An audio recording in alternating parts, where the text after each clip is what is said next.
আচ্ছা, রাতে ঘুমাবেন না। আমি এই যে শর্মা তাই ঘুমাই গেলে ঘুমাই আর যাবে।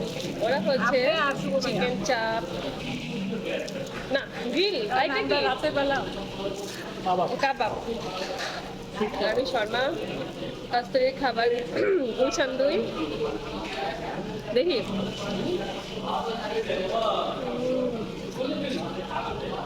তো গাইস, গুলশান দিয়ে রাতের কাবাব তো অনেক জনপ্রিয়, তবে ওইখানে অনেক গরম লাগে, তারপর হচ্ছে বাইরের যে ধোঁয়াটা সেটার ভিতরে আসে, সেই জন্যে আমরা চলে আসলাম কস্তুরীতে ২ তলায়, গুলশান ২ এটা।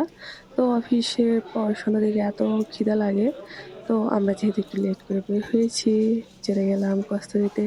তো ওরা হচ্ছে ওদের মতো করে অর্ডার দিয়েছে, আমিও আমার মতো করে। তবে কস্তুরীর খাবার ভালো লেগেছে। এক তো এখানে বসে আরাম করে খাওয়া যাচ্ছে, এসি আছে, বাতাস আছে। Bye bye.